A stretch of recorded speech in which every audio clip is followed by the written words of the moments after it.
Did you like it? How many of you hadn't seen it before? All right, so a lot of you came and watched it again. Oh, look at this. We got a Huey Lewis and the News t-shirt in the front. This is really my kind of crowd right here. Well, thanks for coming, everybody. I'm excited to be here. This song represents, I think it encapsulates my entire teenage experience. Listening to the radio, watching MTV, not having a girlfriend, all of those things combined. I can sing every part to this song. It's in its entirety from memory, and at the end of the show, I'll be doing that. So, would you like to meet the folks who made the film?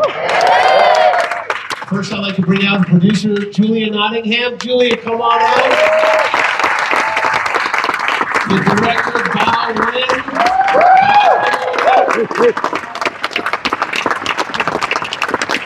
And the man who taught us, you don't just have to dance on the floor, you could get up and do it on the ceiling if you want to. Mr. Lionel Richie.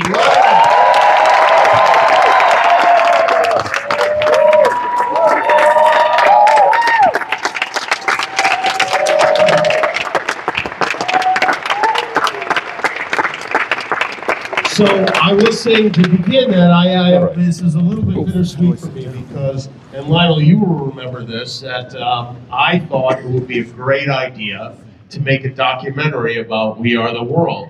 And I was talking to my friend Bill Simmons, who makes documentaries, and said, that would be a great idea. And Huey Lewis had told me many stories about that night, and I thought, wow, we got it all teed up. And I called Lionel, I said, Lionel, we would love to make a documentary about We Are the World. He said, oh, someone's already doing it. Not only do what we're doing, but we're halfway through the madness. Yeah, maybe even more than halfway. Yeah, through. I mean, it was madness.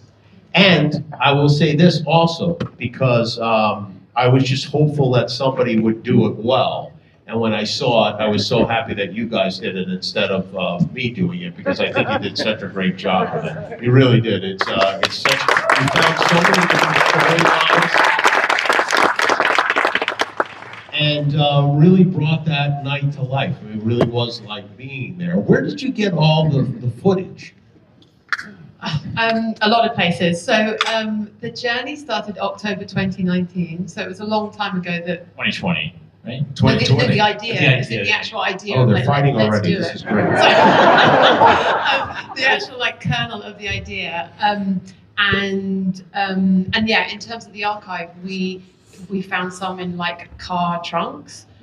We did find some in offices and such, but the actual big kind of key to unlocking the whole archive was because the tapes were so old, a lot were damaged when we received them, and we had moments as a team where we thought maybe we can't make this film, we just don't either have enough footage or we don't have enough sound.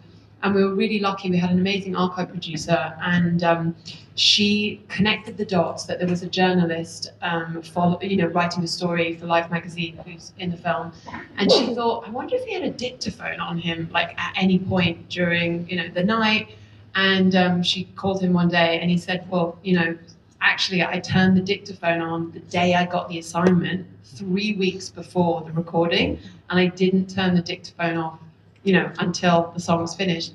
And so he gave us all of that audio, and we were able, Bao and Nick, the editor, and the sound team were able to sync via eyesight the individual, the hours and hours and hours of recorded audio with the footage, so that you've got the film we've got today. So without that audio, would we have been screwed, kind of? Yeah, I mean, I was going to walk away until that audio came about. We're arguing. This is how we interact with each other. But yeah, I mean, it takes a lot of archive to make a feature film, and usually, I mean, there's a general rule of thumb where it's 100 hours per hour that you're actually going to have running time. And originally we had tens of hours, but because of just the passage of time and people not thinking that they're going to make a film about this 40 years later, a lot of it wasn't usable. And so it was this audio archive that added that extra texture, with Michael and Lionel making the song. Without having that, we would have had a very different film. Don't you feel like you would have known if you were there 40 years ago that we were going to need this I mean, it seems rather short-sighted that you have Lionel Richie and Ray Charles and Stevie Wonder and Bob Dylan and Bruce Springsteen in a room, and they're like, yeah, I don't know if we should shoot this or not. Only you, Jimmy. Listen, let me say this. We knew that we were going to have it, and it was all happening at the same time. What was going on when we were recording it, there was still camera, still photography. We were shooting the same night, the video. The same night, the archive footage that you see here. The same night, trying to make sure that everyone stayed on point because we couldn't come back the next day to patch it up. So we had 7 hours, basically between 1 and 8, 9 in the morning, that was it, 8, 9 hours. That's the run. So the fact that we even have anything to look at in the madness of that night is a godsend. Are you being literal when you say you found stuff in the trunk of a car? Yeah, you know, we What a messy bastard. Somebody kept it in the trunk of their car? Well, yeah, basically, it was one of those things that they, I think to be fair to them, they had moved office a few times, and in one of the office moves, like one of the boxes had never been transferred, and it was us just as a team saying, look, you must, like, we've got the log that says those tapes exist, they've got to be somewhere, and so just being very, very persistent. And yeah. Now, this is the 80s, and you guys were up till what time did you say? I was hosting the American Music Awards the whole day before. Which is crazy. Right. And that night, after the show, I ran over, starting at 1 o'clock in the morning, we actually walked in the room.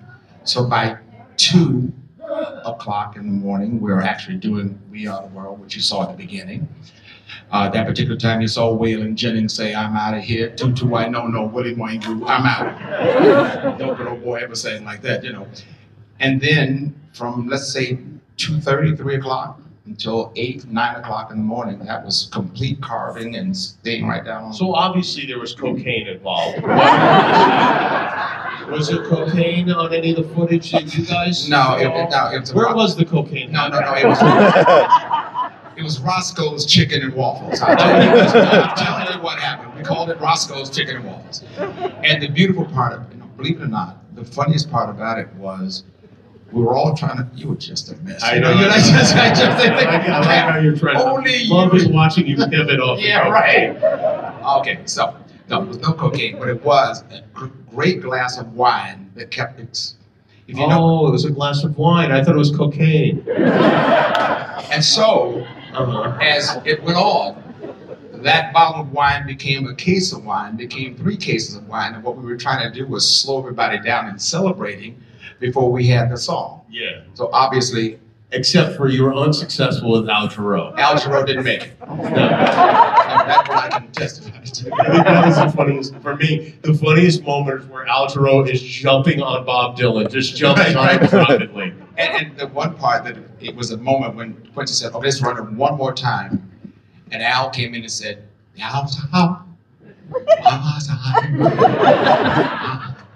nothing was coming out. And Quincy said, I think we got the best out of Al. That was it. Whatever we have on tape, that's it. You guys, did you even know who Al Jarreau was before this?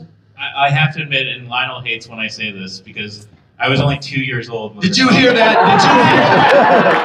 Did you hear that? I knew he was going to say that.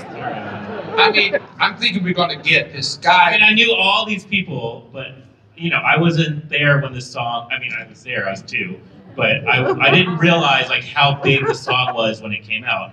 Since then, you know, I know how big the song is, and I was always trying to find, like, a personal connection, as I tell Lionel, to the song and any project that I try to do. And my parents were just, you know, recently refugees from Vietnam, and they loved Lionel Richie. They had Lionel Richie records, they had Kenny Rogers records, and they had the We Are the World album. And so, as a young boy in a refugee immigrant household, all I could hear was Lionel Richie records and We Are the World. And so we're trying to get it back to that now. Get back to Lionel. I think it's interesting you say that because I've noticed in my travels around the world and friends I have in various places, including Africa, that Kenny Rogers is insanely popular everywhere on the planet. Everywhere. right? So true. Why do you think that is, Lionel? Well, I'll tell you exactly what happened. Yeah, what happened? We teamed up. Was it Lady that did this? And Lady launched him to the point that then they went back in all the countries. It became around the world, Kenny and Lionel. Kenny and Lionel. So they went back and got Coward of the County and You Got to Know, and write all that stuff. Yeah. And then Truly came along, then Lady came along, and they just put us both together. So Lionel Richie is Kenny Rogers, and Kenny Rogers is Lionel Richie. Yeah. I love that relationship between you.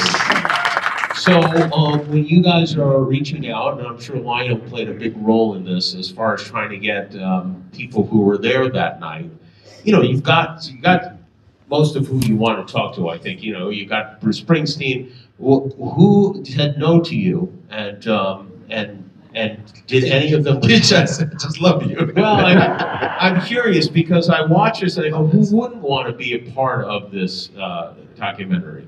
I think, you know, we got we cover the story so well, you know, like Huey's so great on his moments, and, you know, Cindy, that, you know, we were so happy with, like, you know, who we did get, you know. Yeah, because don't dodge us like the cocaine thing.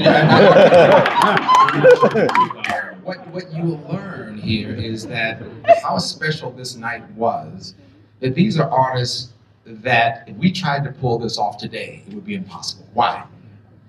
The glam squad would take up half the room. Yeah. The managers would take up the half of it. I mean, when I'm telling you, it would be a nightmare.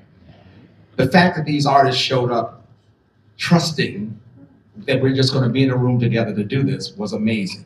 Now, if you know a lot about the artists, they're incredible performers on stage. They don't like to talk.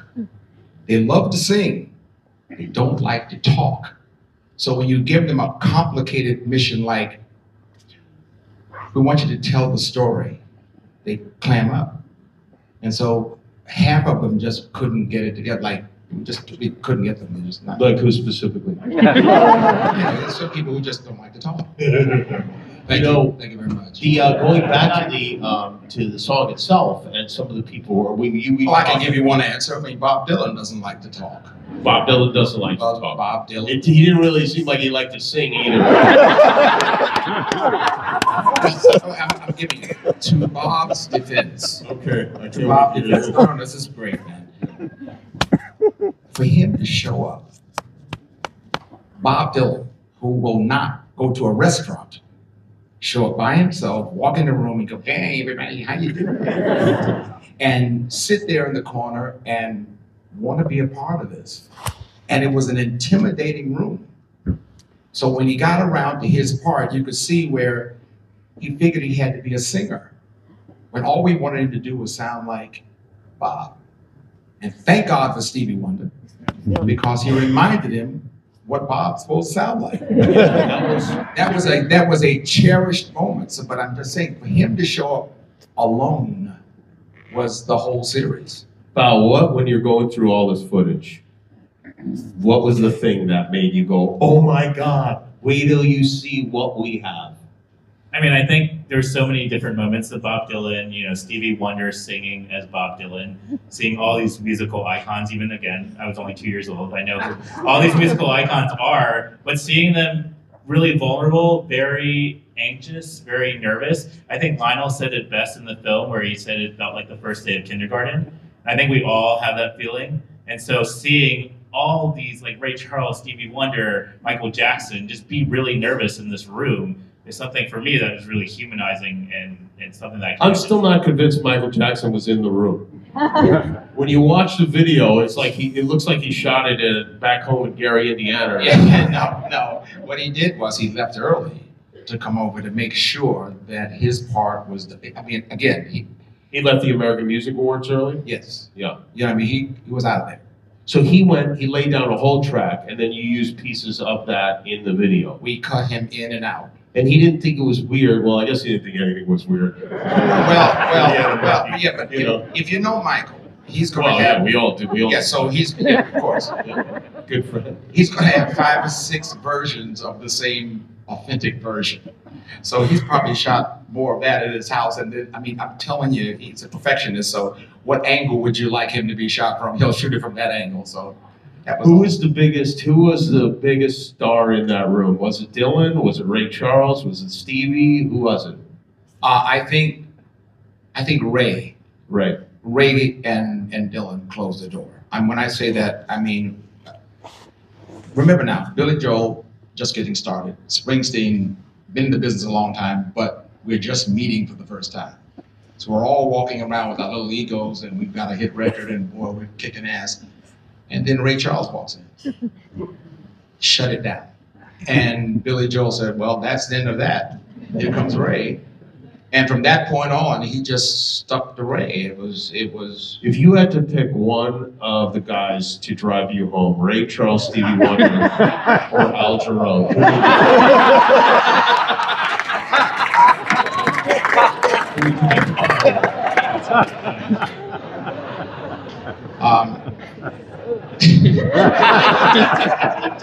You're not a well man, you know that.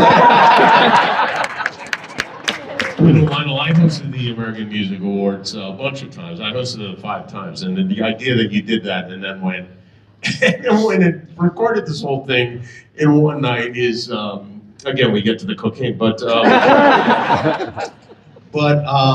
for that to happen on that very, I mean, it seems like it's almost like an unprecedented weather event to just have all those people together like that. And you talked about how you wouldn't be able to do that. I think there are reasons beyond just the posses of the various stars now that you could. It would all be on Instagram before it even came out. Came out, yeah. Did you guys know? You raised what was it, $63 million for charity? That's exactly. Actually, that was amazing. Yeah. Back then, that was amazing. It still is pretty amazing. And I remember calling Quincy on the phone, and I said, "Oh my God, did you hear the number?" I said, "That was 10 million, and it went up. It was 20, 30, 40, and then 50, 60." And I called Quincy on the phone and said, "Did we say we're giving away half the money?" Or and he said, "Don't try it. They'll run us out of town." Did you ever get a thank you note for that $63 million? No. But the thank you note really was in the form of the whole world singing that song on that wonderful day around the world. I mean, Michael called up on the phone and said, "Lionel, turn on the TV." And we had ABC, NBC, CBS, and this new station called CNN. And we turned over, and there's around the world, Paris and Hong Kong and everybody, they're singing We Are the World. And I said, whoa, it's bigger than what we were thinking. Julia Bowers talked about being 2 years old. How old were you when the song came out?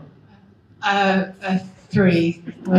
This is disgusting. Yeah, but I do remember, like, when I was growing up, when I was like 5 or 6, singing it in a choir and things like that. So it was like part of my childhood.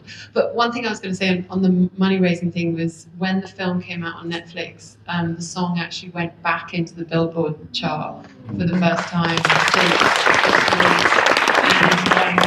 USA for Africa, who are the charity, got in touch and have been so thankful and grateful because every time someone plays the song, there's more money going to the charity. So, so this is still an active charity? Yeah. So every time someone streams it on Spotify or anything.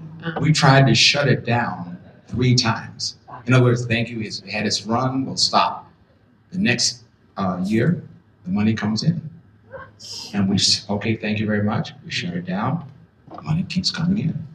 And so now it's just, it's still working. It's perennial, yeah, interesting.